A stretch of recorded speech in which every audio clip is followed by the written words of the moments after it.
this month's Do Book conversation, where we're talking making a living and do make. Actually, 2 copies of Making a Living. It's kind of Christmas. We're holding it now, so we don't crash into your Christmas celebration. So I've got my Christmas jumper. Sophie's got a Christmas jumper on. For those of you who can see Miranda in the back, she's got some tinsel dangling there, and James has got a hat on. So there we go. Guys, thank you for joining us. I'm going to waffle for a bit while we give people time to join us. But an important part of that waffle, I know some of the books have arrived quite late this month. Apologies for that. The worst month for the books to arrive late when we're also holding an earlier conversation. So huge apologies if your books arrived a bit late and you haven't had a chance to get all the way through them. But don't worry, there's no spoilers. There's just good stuff to be had during this one. But yeah, Royal Mail aren't the most efficient at Christmas time, as I'm sure those of us who are posting stuff out at Christmas know. And yeah, this year's been a bit slower than that. So apologies for that. Anyway, apologies over. I hope you've all got a suitably Christmassy drink. I've got a nice mulled wine. Because hey, it's Christmas. So there we go. Sophie and James, at least James has got something warm. James, it looks freezing there. It's not too bad. It's not too bad. And Sophie, are you at home, or are you in your studio? I'm at home, and it's also kind of my studio. It's the biggest room in our house, which I've taken over, much to everybody else's annoyance.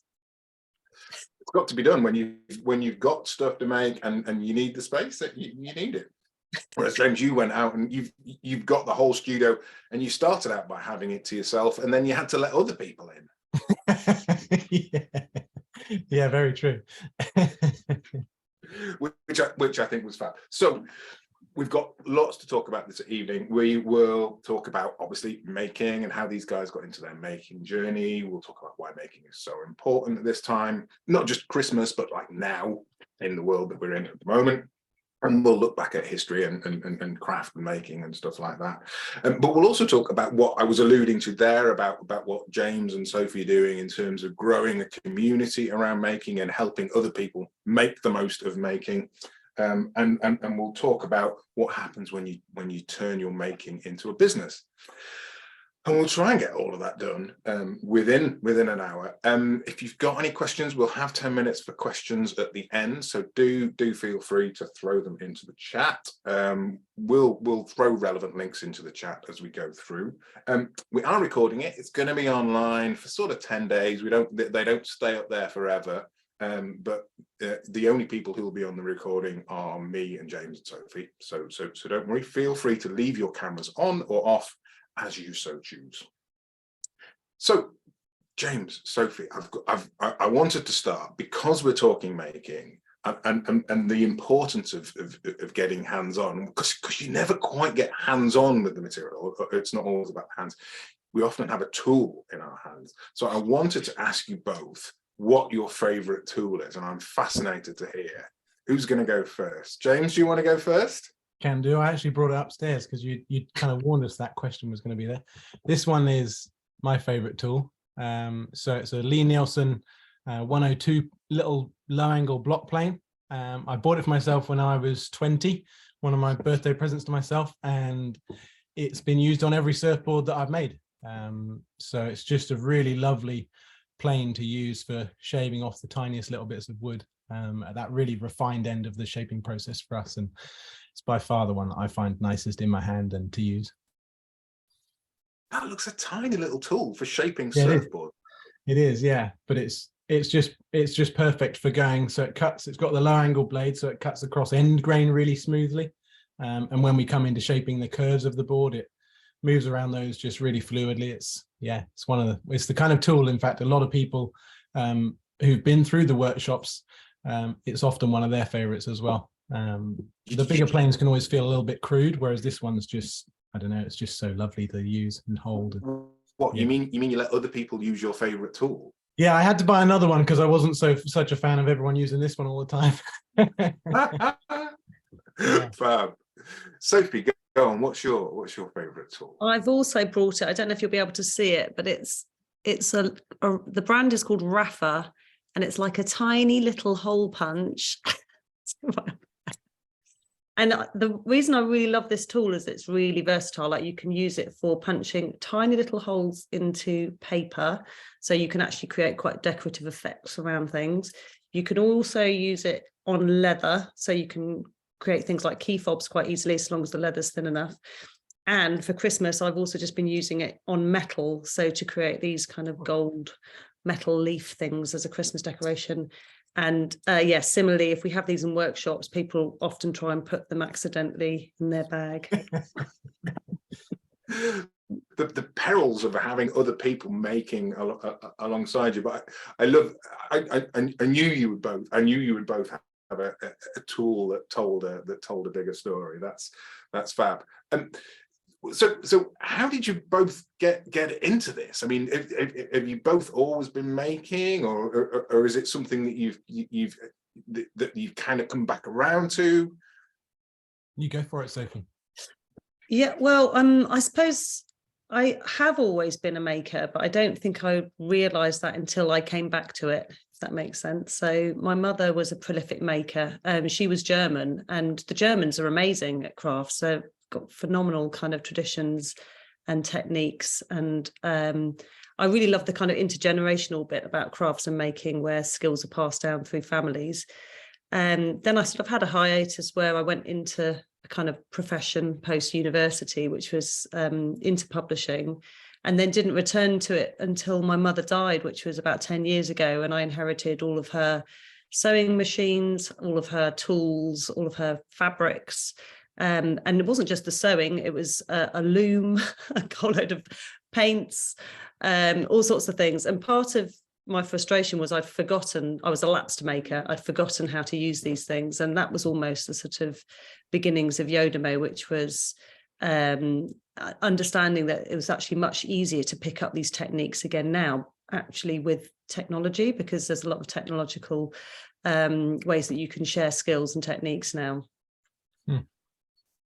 I guess I was almost the complete opposite, in that I as long as I can remember, enjoyed making things and being creative with my hands, be it, you know, anything to do with artwork at school, or if it was design and technology and stuff. So I always, through education, was gravitating towards those subjects, and then went on to university to do a degree in designing and making, and just carried on. It's what I fell in love with. And as I made more things, there was, you know, that for me, a clearer path came about when I started making that first surfboard. And I was blown away by how much how much I felt it and how much it meant to me. And I think it was a big light bulb moment for me that was like, okay, this is something that remains in my life. And I'm very lucky that I've had that. A lot of people might go through awful long time in life not really having that passion or something to kind of that they feel drawn to. And very lucky to have had that. But for me, making's been there from the start. I can't imagine life without it for me. James, I guess you must get lots of people sort of in Sophie's position who've come back to it and realised that they need to do something with their hands. They need to feel that physicality. You must get lots of people like that turning up in the workshop.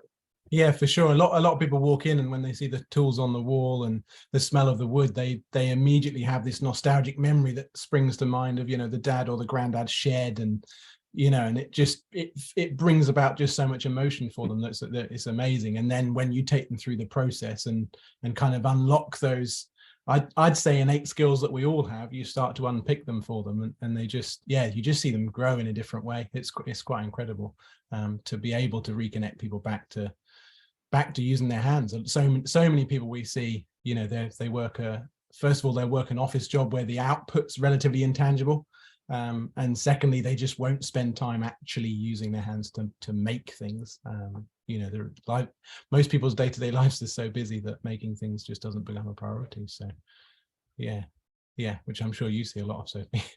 Yeah, it's very similar. We see a lot of lawyers and doctors and dentists coming through the live workshops, people that work in digital sort of high-tech jobs.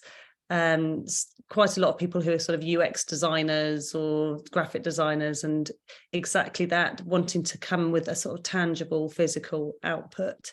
And I definitely think there's something about our lives at the moment where we're very used to dealing with kind of infinities, like we're used to like infinite scroll, and so you never really get to the bottom of things, and then also constant projects which just go on and you never really finish them. And I think it's often the thing that leads to quite a lot of dissatisfaction in our lives, because we never fully complete projects. And that's part of the appeal, I think, of coming to make something and having a defined project that you're going to begin and end, that you can actually settle down. Even if it takes a number of weeks or even years, you can actually feel like you've finished it at the end of it. You had some really interesting things to say about finishing projects in the book, though, James, because it seems you capture really nicely that creative urge to just tweak here and a tweak there, and the need to know when you finished it was it brought it back to me. I was like, yeah, because I do that. I keep wanting to tweak stuff, and sometimes you just need to let it go, don't you? For many years I had that exact thing where well, firstly, whenever you finish anything, you always see the things you wish you'd done differently. And then that decision of when to call something finished is a challenge for anyone who makes something, because it does feel like there's endless things you could do to it. But yeah, for me, it was a conversation with another craftsperson who highlighted the fact for him it was the chance to start making the next thing. And once you start to think like that, suddenly you're like, oh, okay, it's okay to move on. And actually that's how you get better at what you do, is to keep on going through the same process to refine it and get better at it. So without finishing something, you're not going to necessarily improve the next time, because you don't get the next time. So yeah, understanding that endpoint is really interesting, and I love watching that happen for people in the workshop here, where they start to stand back from what they've been working on and call it when it's finished. And that for me is really magical, because they'll always ask, they'll be like, is there something else I could do? Well, do you want the honest answer? Because we could be here for another couple of days. But yeah, sometimes it's just about kind of guiding them in how to best make that decision. And then often for people it's a big it's a really like, there's a line in the sand, like when they call it finished, it's like, okay, I'm okay about this. I can breathe, I can sigh, I have a sense of relief and accomplishment. And that's just, that you're quite right. That point at which you finish something is quite a big part of making anything, I think. I think there's something quite interesting about that process as well. So my sister's an artist bookbinder, and she's on the Queen Elizabeth Scholarship Trust at the moment. And one of the things she's having to do is learn how to, well, she knew some of the techniques, but to refine her knowledge of sanding, board sanding, I think they call it. But I think there's a really fascinating thing about the sort of the hidden layers of what goes into craftsmanship, because to the unseen eye, you may not know all of the hours and all of the days that go into getting it to a certain phase before you can move on to the next bit. And I think that's a real challenge for makers as well, in terms of things like pricing. I know that feels a bit coarse bringing that in already, but it's just in terms of pricing your projects or pricing your work. How do you communicate that, even though this might look similar to something you've seen in Heels, or not necessarily Heels, or Habitat or something, that actually, there were endless hours that went into a specific technique, which means that this is an artisanal piece which requires a higher price point. And I think that's a big challenge for makers. Absolutely. And I think that relationship with the material is so different as well, isn't it, in making, in that there are so many more choices to be made about the material you use. I mean, I think you've both got very different processes for choosing materials. I get the sense that, James, it's like a love, and it's like, here's this stand of trees and they're going to be there. Whereas Sophie, I get the sense that for you it's a bit more, what can we get our hands on? And I'm interested in the similarities and the differences between both of your source of materials. Yeah, that's fascinating. For me, I've just always been drawn to making things out of wood. There's no two ways about it. And it's interesting to think like you do, Sophie, the found materials thing, because every now and then we'll have these interesting pieces of wood that people either kind of bring to us or we're able to get our hands on, which are always fascinating to use. But for me, as someone who loves wood, that actually goes back to where's the wood growing, who's managing the land, what's going on with how healthy the land that it's growing on is, and as someone who makes something, you kind of have a choice as to which camp you sit in, and for me, I've always wanted to have that connection back to the land and an understanding of where the material is coming from from the outset, and I think that's quite relatively unique to wood, in terms of the lifespan of it and how it is integrated with the lifetime of humans versus other materials. Like I guess fabrics actually and cottons are the only other comparable one, because when you start looking at ceramics and metals, they're a finite resource ultimately. So yeah, it's an interesting kind of prospect, but I've just always loved making things out of wood, always drawn back to it. I've dabbled with ceramics and metalwork and stuff, but always came back to wood. So yeah. Is it quite easy to understand what the sort of sustainability credentials are of the wood that you're sourcing? Like, how do you go about that? Yeah, I guess in some senses we're quite lucky in that there's the most of our cedar, which is all the orangey timber in the boards and everything you can see behind us, all comes from one woodland. And I know the guy who it was a link through an old boss of mine, but I know the chap who runs the woodland, who manages the woodland, owns and manages the woodland. So I can completely understand his whole sustainability ethic, and actually he does quite a I would say forward thinking, but it's not necessarily forward thinking, but it's one of the most sustainable kind of management tactics within woodland management, in terms of just creating a regenerative forest, not needing to go in and replant loads. So yeah, so understanding that for me has been really crucial to having faith in where that wood comes from. It's so interesting. I mean, like you said, we're looking quite a lot at found materials at the moment, partly led by our makers sort of community who have said that they want to reuse materials as far as possible. And sort of just coming out of the pandemic, we decided that we would sort of try and put ourselves in as someone that would facilitate accessing materials that we knew would be otherwise going to landfill and sharing those with our community of makers. We started out quite wide, and we were actually accepting all kinds of different materials at first, but we've settled on textiles because textiles is already a huge area and it's very, very complex. There's a lot going on in terms of clothing and what happens to clothing after sort of in terms of reuse, but we're actually focusing on pre-consumer textiles, so surplus cutting room floor from factories and businesses, and that's enough. I mean, there's just so much of it coming through already.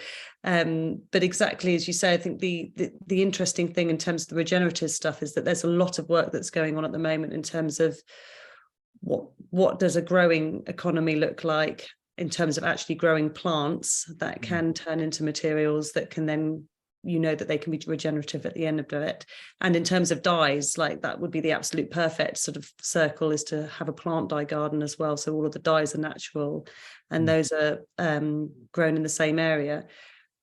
But all of these things really point to quite kind of localized or regional systems. And that's what's quite interesting, I think, about the times we live in at the moment, is a lot of the solutions that we're coming at in terms of sustainability, circular economy, reusing materials, they're all pointing more and more to local and regional solutions where you're not tempted to be buying in materials that have to travel a long way, because that's when we really start to get things start to get really complicated. Yeah, it's interesting that your approach has literally been looking around and going, what have we got here? Which is kind of what we're touching on, isn't it? If it's local, then we'll use it, kind of thing. Yeah, it's basically steptoe and son, and or sort of material version of it. Was because we're based at, for people who don't know us, we're based at Hackney City Farm, which is a community farm in Hackney. And what's great about it is that we have wood carvers there. London Greenwood are there. And there's a garden centre there, and then there's lots of animals, and then there's a refill station as well. But yes, it's exactly that. So I caught a guy packing his van up with a load of wood the other day, which I was like, why is he getting all that wood from the farm? But he was actually running a community sauna, which I thought was brilliant. He's basically running a sauna in Hackney and just using the wood to burn for the saunas, which is amazing. So yeah, it's amazing what you can find locally, definitely. And I love what you were saying there about how thinking more sustainably and regeneratively roots you into a place. And I wonder if this is one of the reasons why making is becoming more important to us. It's not just about feeling that physicality, is it? I think it's about rediscovering lost connections to places. I mean, James, you must feel incredibly connected to your place, building these wonderful things which then help people connect, literally connect with the environment, literally ride on the environment that's outside your door. Yeah, I think that is just magical to think of that process of, these surfboards in a way literally growing on trees and then going into the ocean with them and enjoying the waves it is quite beautiful. And to think that one day they'll return to the earth as well is pretty special. Lucky to just be a part of that, to be honest.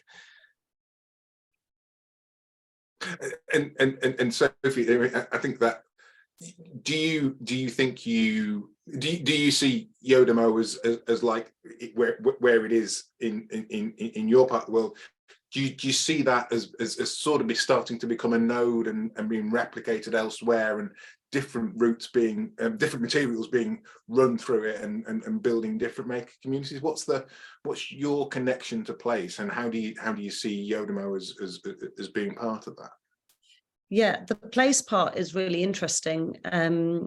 We actually just got a small grant which is called People and Places, and it was the first time that I'd come across this term placemaking, which is a huge term in architects and planning, sort of urban planning, but because that's slightly outside of my world, I didn't understand it as a term, and I didn't realize that what we were doing did intersect with placemaking, even though I knew that we were, had a very strong community and that we were very kind of keyed into what was happening in Hackney. But it's extremely important to us. I mean, what's been really fascinating about this project is that as part of the Yodomo Circular Hub opening this year, we always knew that we would have a lot of makers and craftspeople coming to us for materials, and we knew that there were a lot of that community in the borough, and that was great that they quickly found us and they quickly started taking materials away. But then 44% of people in Hackney live in social housing.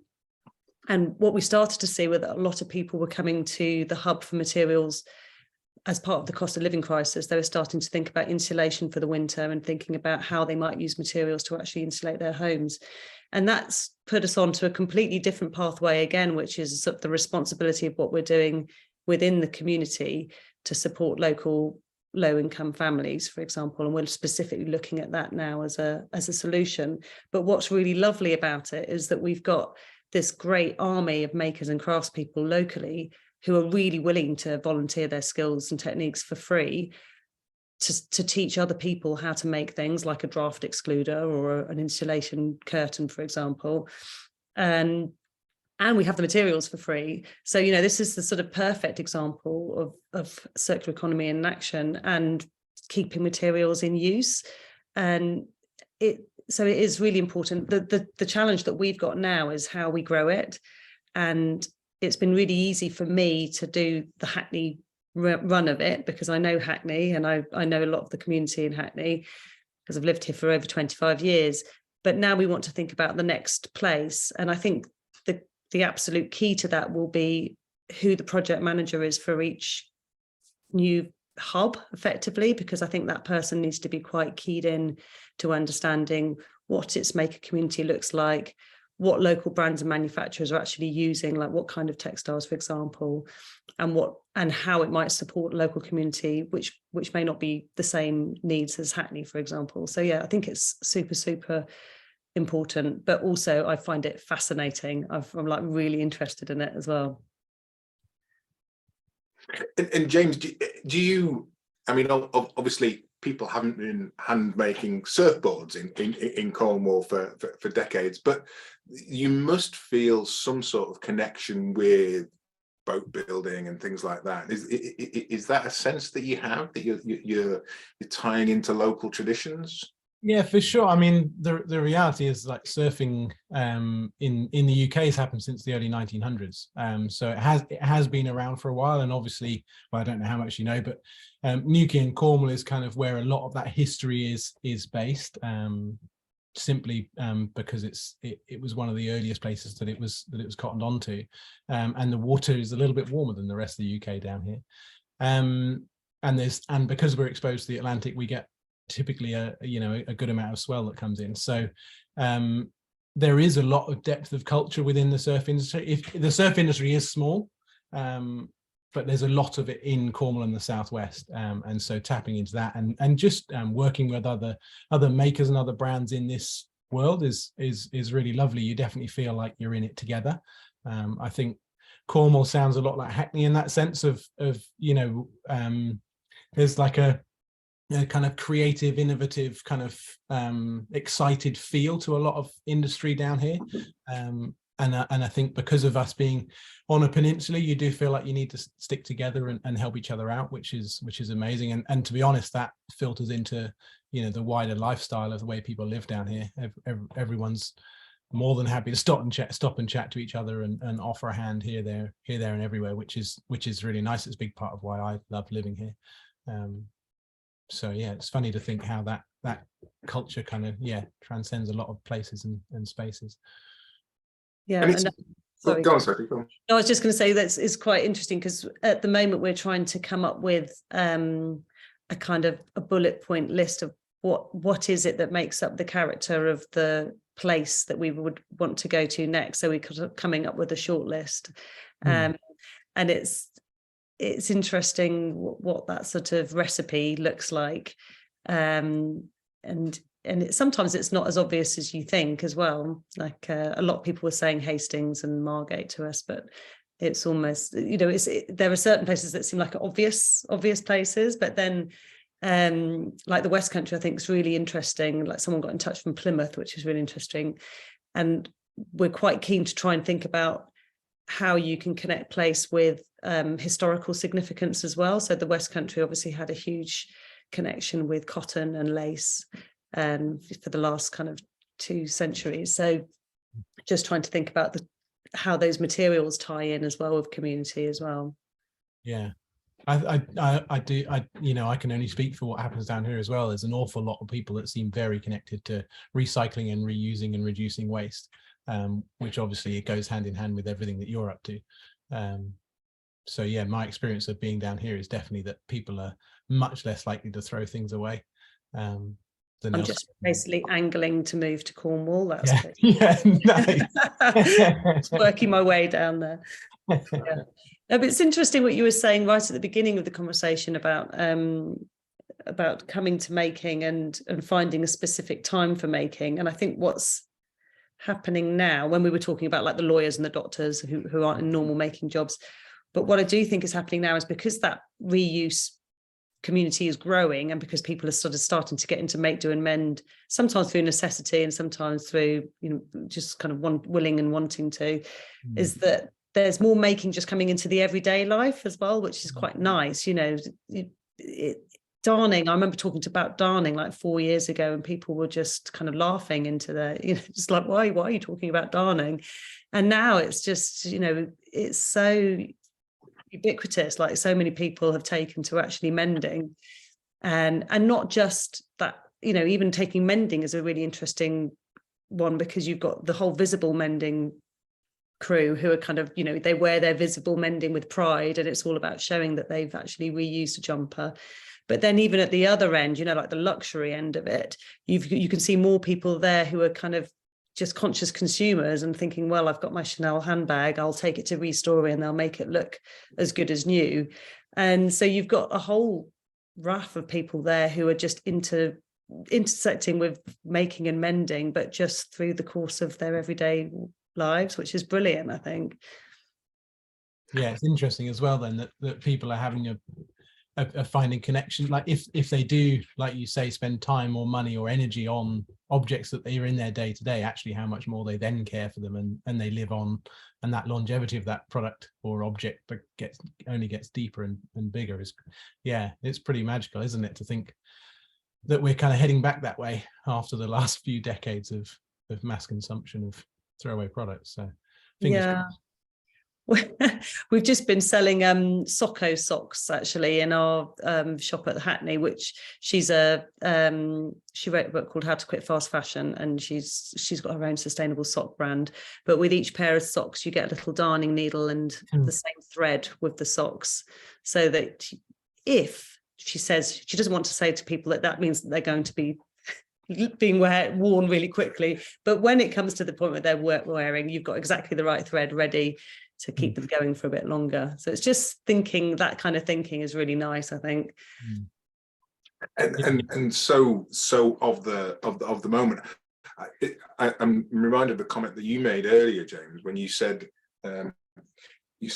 when you make something, you have a choice, and there, it's different, isn't it? Making versus manufacturing, you've got to make a choice to make something. So it's got to be something that you will love or will be useful or you need in a way that you don't really get that with manufactured products, do you? And I think that helps with the connection. Yeah, you're quite right. Yeah, I think you've hit the nail on the head there, really. Yeah, when it comes to any kind of connection to an object, when you can feel that there's been hands on it and love and attention that's gone into it, I think it's far more likely that you will have an emotional connection to it, as well as find more joy in the object and use of it. Yeah, you're quite right. I think when things are handmade, they are just that little bit more special. And it's funny to think how that over-engineered aesthetic, the super clean, super glossy stuff of the 70s, 80s, 90s even, was so sought after, and now we're kind of going back to thinking if something's a little bit rough around the edges, actually it's okay because it means a human made it. For me, that's quite lovely to see that there's that transition back to appreciating what people put into making things. You see a few ceramicists playing around with that as well, just leaving little prints or hand prints in there, or fingerprints, which is quite nice. I think it's, and actually with brands as well, like I guess Hyatt is a good example, and Painter, where actually trying to make that connection to who made your clothes and thinking about the labeling, even if it is a kind of bigger print run, but just trying to make it clear that there's been a machinist or somebody who's actually had to handle that product. And I think that is one of the reasons why we are where we are, where we've lost our connection to how things were made, and we've lost our connection to the materials. And for so long, people didn't really understand how things were made.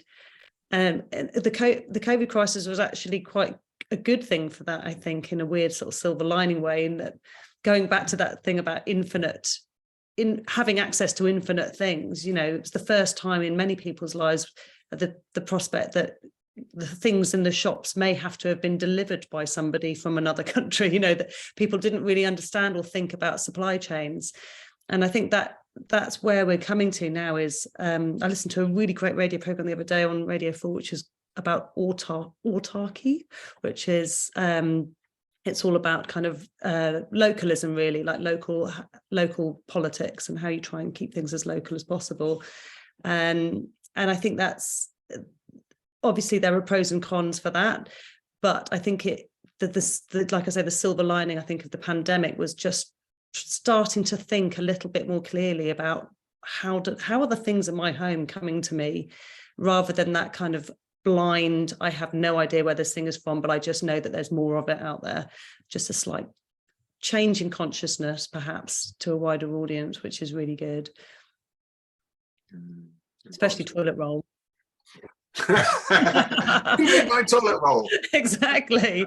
What do you mean there's no more toilet roll? I thought it grew on trees. I guess that also coupled with the fact that people felt like they had time. so they would look around. Yeah, and our worlds all got smaller. So I guess that all works hand in hand for that exact reason. Yeah. If you're looking for silver linings for making, that is definitely one. Yeah, we definitely saw a whole load of people come to making for the first time or coming back to making during the pandemic because they were given the time. But one of the things we're trying to do now, in fact, is work with employers to say, because obviously they're really pushing on their community and trying to support their people coming back to work, is, that people really enjoyed making during the pandemic because it was stress release. They know that it's connected to your well-being. It's positive in terms of understanding reuse and sustainability. But now that everyone's back at work, people don't have the time that they had before. So could it be on the responsibility of the employers to actually carve out that time for their employees to say, well, actually, this Friday afternoon, you can just go off and make something? And I know there are lots of companies that are doing some really interesting things in that space at the moment. Powerful stuff. And when we it's sort of taking us back to a different age, a more connected age. I know when we had the conversation about having this conversation, Sophie, you were talking about how predominant making was in your street in days gone by, and you had a street full of, well, I don't know, tell us, cobblers and Oh yeah, so this was actually, we have an annual street party, and this year Richard on our street, who he's an artist, but he did a bit of sort of local history research for everyone on the street and pulled out all the census information. And what was really interesting was how many people on our road were makers. So in our house, they were shoemakers. In fact, both the father and the son were shoemakers, but pretty much, I would say 80% of the street were either making or manufacturing something directly. It was fascinating how much that's changed in such a short period, really. And similarly with the farm, with Hackney City Farm, when it first set up in the 1800s, that was all the studios where people are at the moment. Those were all maker studios. So I think it's something that we lost. And we lost it because of globalization and I guess mass manufacturing, and that we can all see the reasons for why we lost it. But I think what we've realized now in the age of kind of climate crisis and really thinking about materials and supply chains and carbon footprint and all the other things that actually that was quite a good system. It was quite a good system. And I guess I'm the wrong side of 50 now, so I sometimes feel like I'm a little bit old-fashioned, and I just want to turn things into kind of, I just want everyone to go back to whittling spoons because it's really nice and calm, and put their mobile phones away because they're really noisy. But yeah, I think I'm interested by the tribes that are emerging now post-COVID. Like, I do think there is a whittling spoon tribe. But then I also see, there's this huge group of people that really just want to go into the metaverse and buy trainers. And like, it makes my head explode that we can have such different kind of communities on the same planet. It'd be really interesting. I'm really fascinated to see where the next 10 years goes. Yeah, it's interesting as well, because like you said at the start, actually a lot of what you're coming back to making benefited from the technologies that are available in terms of sharing and connecting to each other. So how they actually blend, and you're kind of sat in the middle there between the spoon whittlers and the trainer aficionados. Yeah, I think there is definitely like a tech for good part to it, but it's but even that, I think my attitude's changed a bit over the years as well. Like, we've been going for 5 years now, in that the in-person workshop, it still blows everything else out of the water. People like to be there, have a chat, see things firsthand, get right in behind the workshop leader and see what they're doing. It's quite difficult to get that across online. So yes, there's definitely things that you can follow along online, but I think, anyway, I'll do myself out of a business in a moment if I can. I mean, online's really great. It's interesting. Because I kind of played around with some online stuff when the pandemic was first kind of hitting off, and we were having to postpone a lot of those in-person workshops. And you're right, there was no way to recreate the feel of having people with you in the workshop, you know.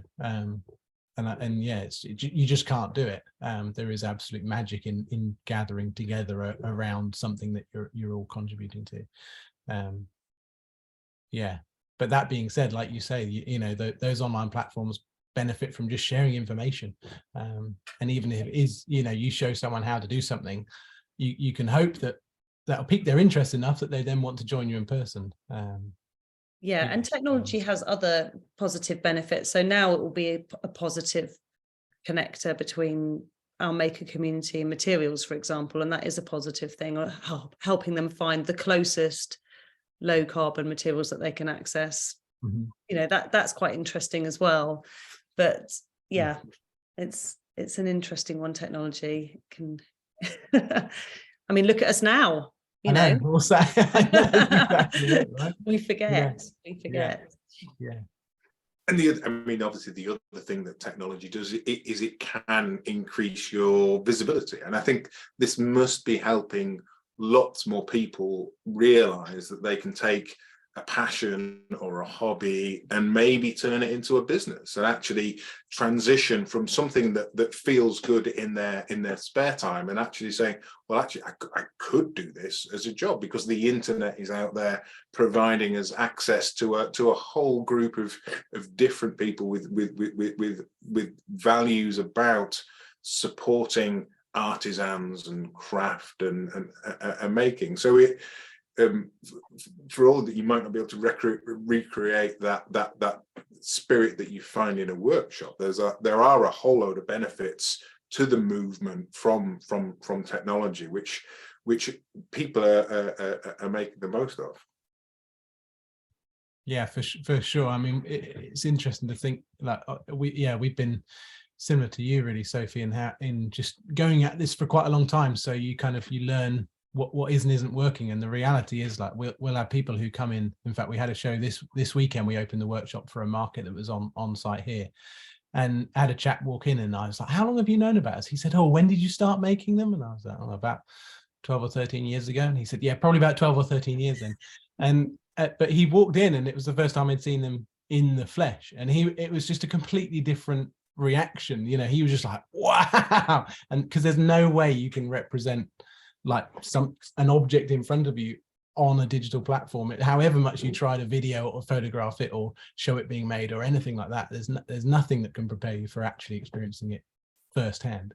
And I think maker studios, I think, are just gold. You know, they're just being able to go into those places and see how people work. I love going into studios. That's like the best bit of my job, is going to visit people in their studios, because everyone's got their own quirky kind of setup, and it's always amazing to see, like, the tools. I know we started with tools, but all the amazing tools that people use, incredible. I think I completely agree. I think there's nothing that beats going back to the placemaking as well. You know, that the idea of how important place is, and that kind of notion. Yeah, and for many places, it's these types of communities that define them. You know, we're defined by the types of business that we've got. Somehow we've been going for 3/4 of an hour already. Wow. I've been waffling away. Don't forget, folks, if you've got your own questions, we've got plenty of time for sharing those at the end. So do throw them into the chat. So Sophie, what do you find are the biggest pitfalls, I guess, for moving from making as a hobby to making as a business? Because you must support so many people on that journey. Yeah, I mean, and so I've got lots of friends, and we have this sort of little joke who are makers, and you know, you sort of ask them how they are, and they say, living the dream. And, yeah, absolutely skint, haven't managed to make any money. It can be really brutal, you know, it can be really brutal as a profession. And I think we kind of skirted around, you know, the types of people who are coming into these workshops. Like, sometimes people come to a maker workshop having been a dentist or a doctor or something, and it's the first time they've come to making, and it's really super relaxing, and they get into the flow and they get all of the well-being benefits of making, and then they think, right, brilliant, I found my calling, this is what I'm going to do, not realizing that actually it is really tough to make a living out of making, and you have to really work at it. It can take decades, and there's a lot of competition out there. You know, there's an opportunity today with the way that e-commerce platforms run and in social media runs, in that you can get a website up pretty quickly. You can learn skills online and be making things quite quickly, and you could start to promote yourself online very quickly. But actually getting the traction that is the equivalent to a salary is tough. You know, that's really tough. And the people I think who do it best are a lot of people have a hybrid career. So I know a lot of people who keep a 2-3 day a week role in a different kind of profession, and then keep their making still as a business, but it's not, you know, they have some income coming in, and that releases some stress. And then you've got people who just are dedicated from the outset, but understand that it's the long game, you know, that understand that you have to just try and think about, it's the same as anything, like trying to identify some goals for your year about what will progress look like over this next year. And that might be something very simple, like I've always wanted to get at least one piece into this gallery, or I've always wanted to get this website to take my work, or whatever it is, and identify what those goals are, because I think it can be quite hard to see whether you're moving forward. So yeah, I think it's tough. I always say don't give up the day job as a kind of, you know, that's like the baseline, and have a really long think about what it is you want out of it. And it may be actually that keeping your making or craft as a hobby will keep it at the most relaxing that it will ever be. You know, that might be the thing to do. And occasionally I start making things, because I've obviously do lots of bits with different makers and craftspeople, and occasionally I'll make something that works, and I think, oh, maybe what I'm going to do now is become a professional pouch maker. And then I have to remind myself that nobody really wants my pouches. You know, it's just like I enjoy making them because I don't have to think about selling them, or, you know, they just bring me a little bit of joy. The process brings me a bit of joy.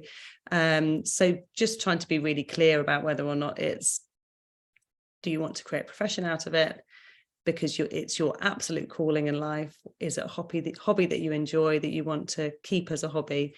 Or is there a sort of hybrid halfway bit where you can at least have your rent or your mortgage covered, and then you don't have that horrible stress and anxiety of, you know, feeling like you're having to sell everything and underselling, which is often what makers end up doing. They end up underselling their skills. That was a bit long-winded, sorry. Oh, it was brilliant. It was a brilliant answer. And James, I'm kind of wondering if you can cast yourself back to when you were starting out. How did it feel for you? Because you've got that gulf, haven't you? You've got that bridge to that gulf to get across and try and bridge. Did you think you were going to make it? And when was the time that you thought, actually, I'm getting there now? That's a good question. In that, I think there's ebbs and flows all the way along. When you question, you can go back down into questioning it all. You know, why am I doing this? What's this all about? And then there'll be real highs where you think, Christ, I haven't worked a day in my life, because it doesn't feel like work ever. And you kind of yo-yo between those two mindsets. It's interesting, like you touch on in your book, Sophie, about how being like prepared for the risk of changing your hobby into something that you make a living from is actually it's really crucial. Like I was with the surfboards here, I've married a love for making things out of wood and a love for surfing, but it means now whenever I go surfing, there's always a little bit of my brain that isn't just surfing, if you see what I mean. There's always the work brain that's kind of whirring away in the background, however much I'll try and focus on the ocean. And of course that's changed the way that I experience my hobby. And yeah, it's I mean, we've had good years and we've had bad years. It's good to have, like you say, those kind of almost external goals that you're that you can pin success on, because it's so easy as well when you're running a business to kind of almost ignore the successes, because you're always looking for the next thing, and yet you can spend so long dwelling on any what you consider failure, and I think that's a challenge. But I think for me, like you say about pitfalls, the hardest thing is just the ambiguity of it all.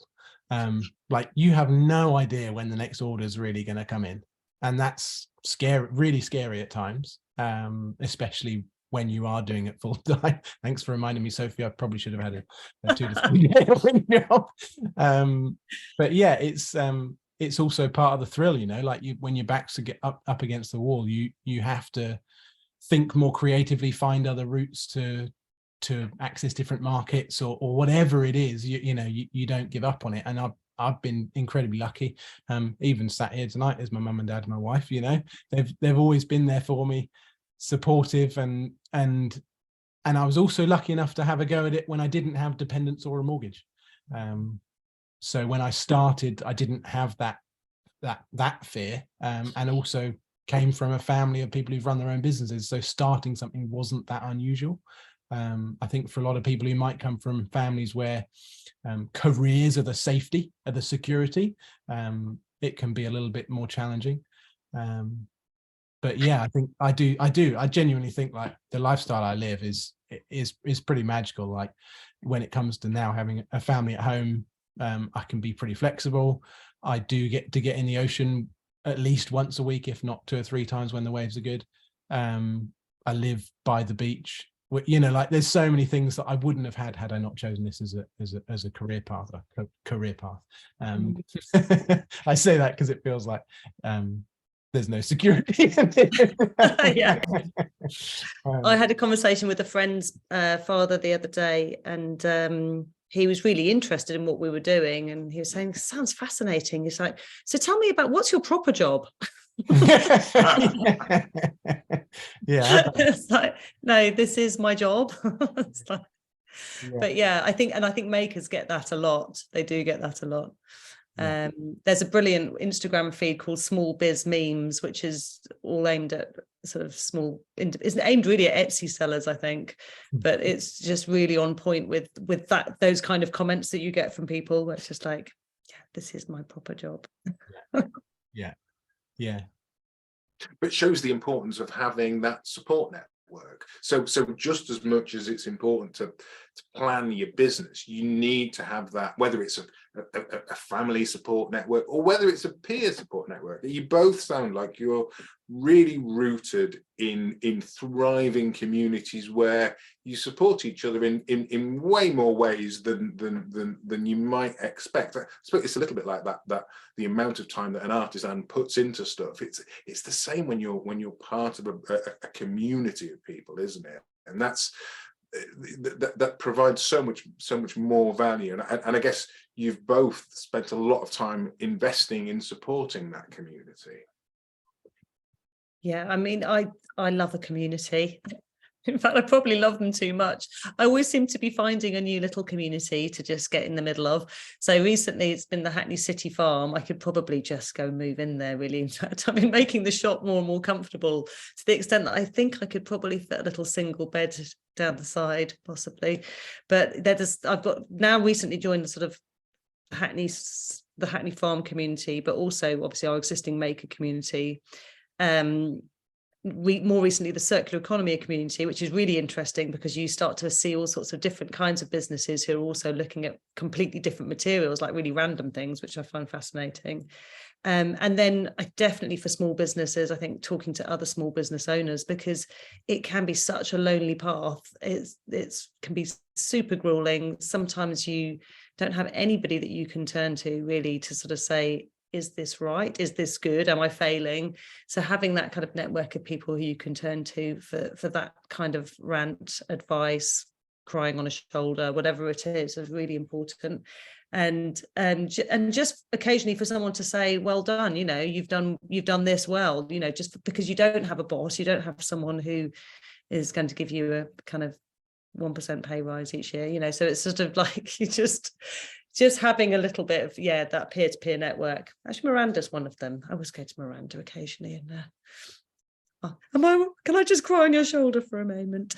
Yeah, but it's really important. And I think celebrating those wins is really important, because, you know, sometimes they can be few and far between as well, but just acknowledging them and yeah, celebrating them and acknowledging the progress. I think that's the thing. Sometimes you don't even notice the progress.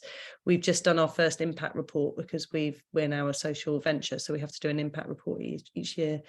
And it's been a really great exercise for me mentally to look back and look at how we've grown over the last few years. Because the other thing, which I guess is like typical kind of maker community, is that we're emerged in a world which is around GDP and growth always being seen in terms of revenue and in, you know, money. And sometimes that's not the thing that you're trying to grow that's the most important. Sometimes it is about growing your community, growing impact, and actually trying to make sure that you're measuring some of those things, so you can just pat yourself on the back on those things if you haven't got the revenue. Which is often the case. James, you must get phenomenal feedback and about the impact that you have on people's lives when they've been to a workshop, or more importantly, when they've been out and surfed on the board that they've made. Yeah, I think for us, that's by far and away, the workshop weeks that we run are the best weeks that I have every year. And for those people, often they are a once in a lifetime experience. And that they will, so often there'll be at a time for them that's somehow poignant in their life. There's something that can be triggered in taking 5 days out of the day-to-day and completely immersing yourself in a different world. And I think that's, you talk about community, Sophie, and I think that's one really great aspect of what we offer here, is that people come down here and they come into like our little bubble of this coastal village. You know, we walk down to the beach for lunch, and you know, we know the cafe owners by their first name, and just kind of, you know, you bump into people on the street and you'll stop and say hello, you nip into the local post office. Everyone knowing each other and kind of caring for each other and looking out for each other is really special. And I think a lot of people who join us from the rest of the UK and around the world, you know, that it might not be something they experience in their own local community, but it's something that just speaks to them as a human. And I think that is what can often impact people, as well as this making and this transformative experience of creating something and sense of achievement and everything towards the end. And like you said about, you know, the sense of stress relief you can have from just whittling away for a day, or 5. And yeah, you're quite right. There are people who just come and make a surfboard and they go away again. But I would probably say at least more than half, it has some bigger meaning or bigger impact on, and that's just magical to be able to deliver that for people. For me, it's funny when people kind of see that and they understand that. I've reflected on it with a few of our workshoppers, because we gather them all back together every year for a weekend event that we put on, and we've reflected on it, and they've kind of said, yeah, the surfboard's kind of like a hook, isn't it? It's not really the thing that you get out of this. What you get is everything else. The nice surfboard's nice. You started a cult. Yeah. yeah, really small, harmless one, who just want to enjoy the ocean. And then like you say, you know, they go on to use their surfboards for years and years to come, just kind of strengthening that bond and that sense of being a part of something, which it's magical to be able to facilitate. And that is why making is experiencing a resurgence, because it's not just about making things and making money. It's about making connection and growing community, isn't it? And I think our conversation has just been the most magical way of capturing all that. Guys, thank you so much. I can't believe we've rattled on for a whole hour. Thank you so much for sharing all your insights, all your knowledge, and your love and your passion. So I have to say to you both, thank you. You're doing great work. Thank you. I needed that. You did need that. We all need that. But honestly, it's absolutely fabulous. What you're doing is so vital and so important. And it feels like a wave. to use an appropriate metaphor, that's super important.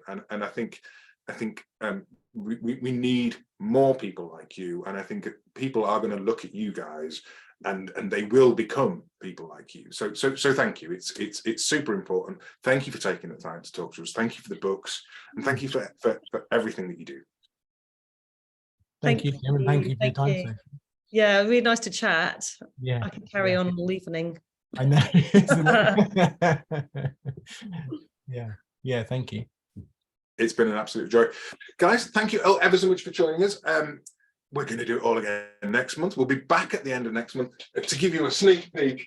Next month, it's Do Fly. So we're going to fly into the new year with Gav Strange.